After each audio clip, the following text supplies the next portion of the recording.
कभी भी किसी सक्सेसफुल आदमी से बात करी हो या किसी से बात करी हो या आगे भी आप करोगे इंटरैक्ट, तो आपको पता रहेगा कि मोस्ट ऑफ द टाइम शायद उनको ये नहीं पता होता इनिशियल स्टेज में कि उनको क्या करना है। यहाँ पर पेपर में फिर भी हाईलाइट करके देते हैं, नीट में नहीं देंगे, है ना। तो हमें ख्याल रखना पड़ेगा कि क्या पूछा गया है। बायोलॉजी में जब आप रिविजिट करते हो ना क्वेश्चन को, तो 90% ऑफ द टाइम्स ऐसा हो सकता है कि आप एरर को रिड्यूस करके आओ।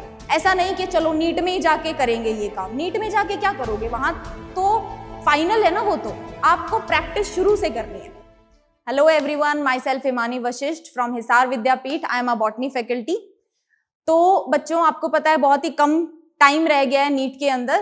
तो बहुत सारे बच्चों का ये कंसर्न रहता है कि हम पेपर अटेम्प्ट करते हैं मैम, लेकिन हमारा नेगेटिव मार्किंग बहुत ज्यादा हो जाता है। तो आज हम इसी एक पर्सपेक्टिव के ऊपर बात करेंगे, जिसमें हम जानेंगे कि कैसे हम नेगेटिव मार्किंग को रिड्यूस कर सकते हैं, राइट। तो आप लोग, आई होप कि आप बहुत अच्छे से पढ़ाई कर रहे होगे और उससे भी ज्यादा अच्छे से अपनी सेहत का ख्याल रख रहे होगे, है ना। लेकिन उसके साथ साथ कुछ चीजों को अपने दिमाग के अंदर प्रोसेस करना और उनको अपने पेपर के अंदर हर बार इनकॉर्पोरेट करना बहुत ही जरूरी होता है, राइट। तो आज हम उसी बारे में बात करेंगे कि नेगेटिव मार्किंग को हम किस तरीके से रिड्यूस कर सकते हैं। तो बेटा, आपने कभी भी किसी सक्सेसफुल आदमी से बात करी हो या किसी से बात करी हो या आगे भी आप करोगे इंटरैक्ट, तो आपको पता रहेगा कि मोस्ट ऑफ द टाइम शायद उनको ये नहीं पता होता इनिशियल स्टेज में कि उनको क्या करना है, बट दे डेफिनेटली न्यू कि उनको क्या नहीं करना है। तो कई बार ऐसा होता है कि हमारे लिए जानना जरूरी है कि हमें क्या करना है, लेकिन क्या नहीं करना है वो जानना और भी ज्यादा जरूरी हो जाता है ना। तो मूवी तो आपने ये देखी ही होगी कि ये लाल बटन आपके सामने है, नहीं दबाना था, है ना।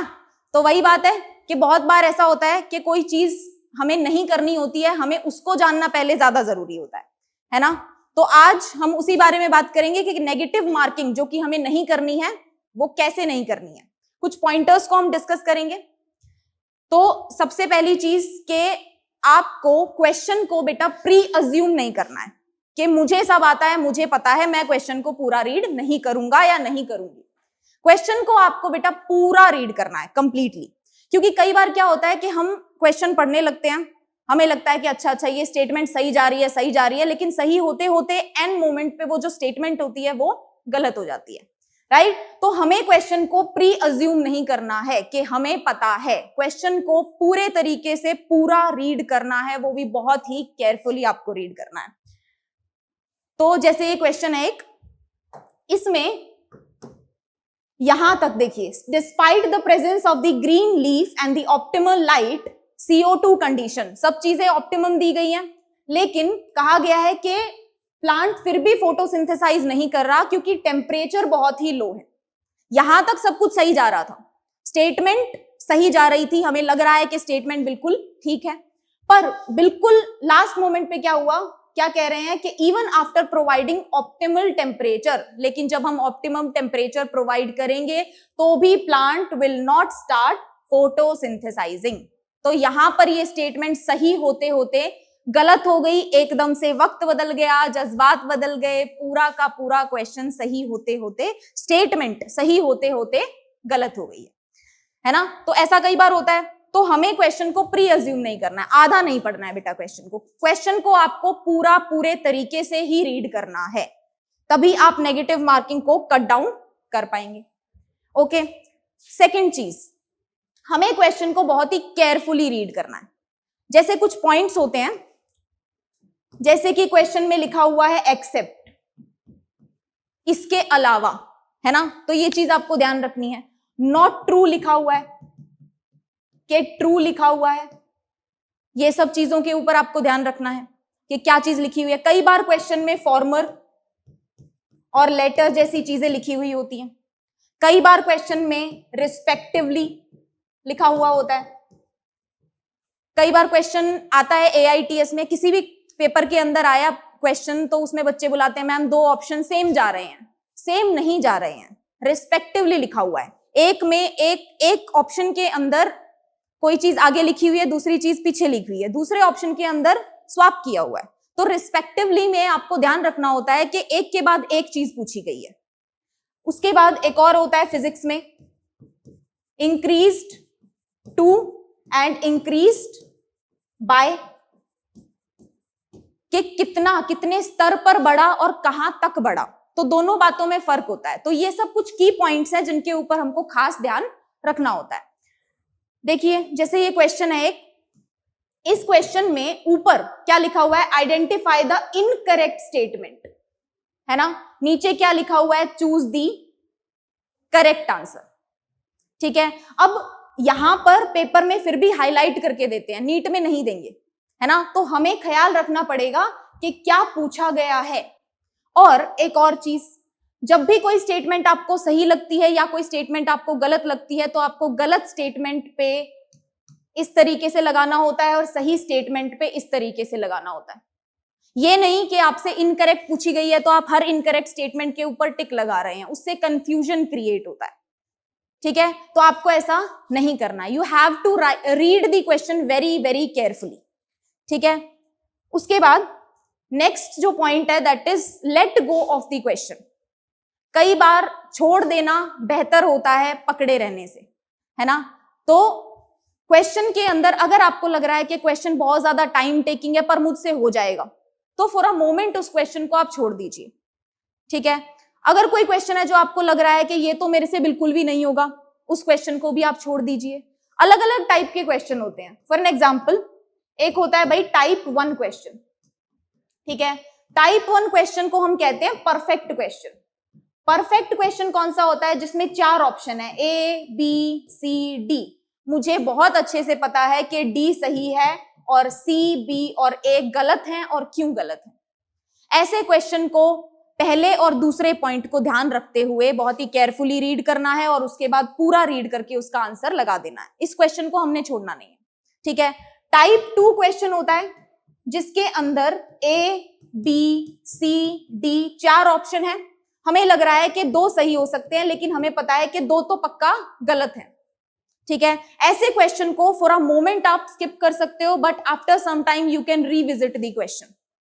ठीक है, एक होता है टाइप 3 क्वेश्चन। टाइप 3 क्वेश्चन होता है जिसमें सबसे ज्यादा कंफ्यूजन है। मुझे लग रहा है 3 आंसर ठीक है और एक गलत है। इस क्वेश्चन को आपने क्या कर देना है, लेट गो कर देना है, जाने देना है।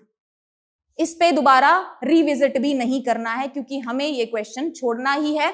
ये वो क्वेश्चन है जो हमारी नेगेटिव मार्किंग करा सकता है। ठीक है, तो दिल से नहीं लगाना है क्वेश्चन को कि ये तो मैं करके ही रहूं, है ना। जी नहीं, हमेशा पेपर के अंदर अगर 45 क्वेश्चन है तो 35 क्वेश्चन ऐसे होते हैं जो हमारे होते हैं, जिनका हमें पता है कि ये क्वेश्चंस तो हमसे हो जाएंगे, लेकिन हम क्या करते हैं, 10 क्वेश्चंस जो ऐसे होते हैं उनको लेट गो ना करके उनके ऊपर समय देते हैं। तो उससे एक तो हमारा समय जा रहा है, ऊपर से हमारा मोरल डाउन हो रहा है ना। तो हमें ऐसे क्वेश्चंस को रिविजिट करना है, पर फॉर अ मोमेंट हमें उन्हें छोड़ देना है। ठीक है, तो इस तरीके से you have to let go of the question. अब आ जाते हैं रिविजिट की थ्योरी पे, कि हमें क्वेश्चन को क्या करना है बेटा, रिविजिट करना है। ठीक है, कि एक बार वापस जाके देख लेते हैं। अब आपको क्या करना है, आपको टाइप 2 क्वेश्चन को रिविजिट करना है। ठीक है, टाइप 3 क्वेश्चन को आप रिविजिट करोगे तो पॉसिबिलिटी है कि आप क्या करो, उसको नेगेटिव में करके आओ।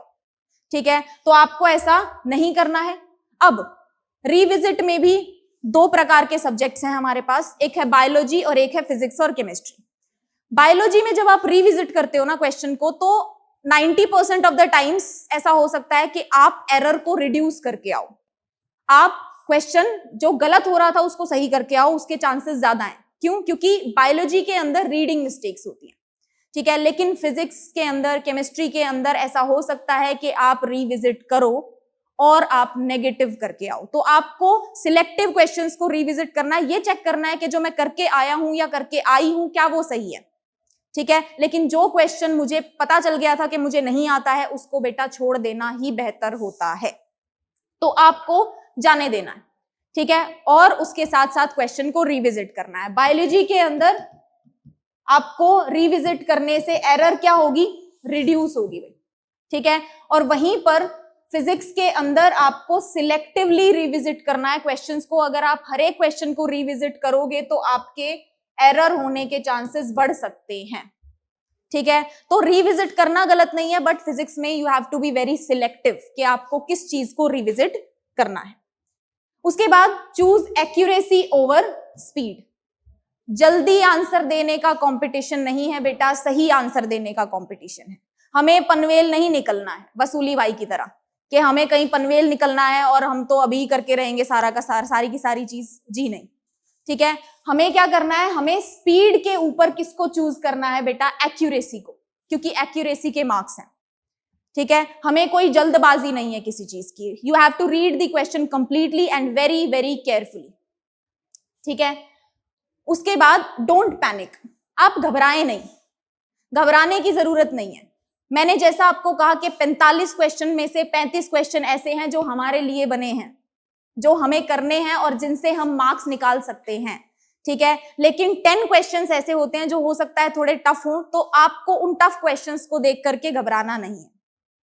ठीक है, ऐसा नहीं होना चाहिए कि वो 10 क्वेश्चंस आपने देखे और फिर आप एकदम से घबरा गए और आप 35 वाले गलत करके आ गए, तो ऐसा नहीं होना चाहिए, ये बहुत ही गलत चीज है। तो आपने क्या करना है, घबराना नहीं है। जैसा कि आपने लास्ट ईयर देखा था, लास्ट ईयर के पेपर में जो बच्चा घबरा गया उसका पेपर अच्छा नहीं हुआ, चाहे उसे कितना भी आता हो, है ना।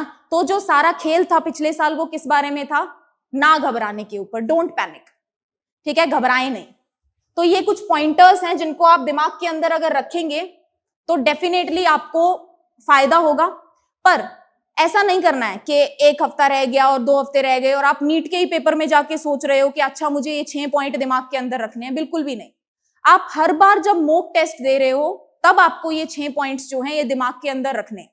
ऐसा नहीं कि चलो नीट में ही जाके करेंगे ये काम। नीट में जाके क्या करोगे, वहां तो फाइनल है ना, वो तो आपको प्रैक्टिस शुरू से करनी है। हर एक मॉक टेस्ट में आपको ये 6 पॉइंटर्स दिमाग में रखने हैं और एक उसूल बनाना है कि कम से कम नेगेटिव मार्किंग से मेरे मार्क्स ना कटे। ठीक है, मुझे नहीं आता कोई बात नहीं, लेकिन ऐसा नहीं होना चाहिए कि मैंने सही करे आंसर्स, है ना, और घर जाके पता चला कि ओहो सही चीजें थी, जो छोड़ के आया उसके नंबर तो कटे ही, लेकिन जो सही करके आया उसमें से भी नंबर कट गए। ऐसा नहीं होना चाहिए। तो आपको ये कुछ पॉइंटर्स हैं जिनका खास ख्याल रखना होता है। उसके अलावा all the very best for your exam. I hope कि आपका एग्जाम बहुत बहुत बहुत अच्छा हो।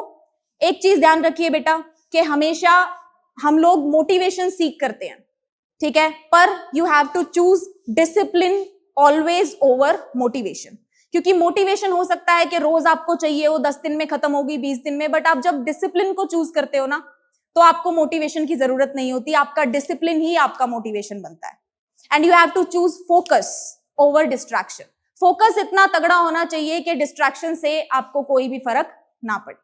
Thank you so much. I hope कि ये वीडियो आपके लिए बहुत ही हेल्पफुल रहेगी। All the very best for your exam.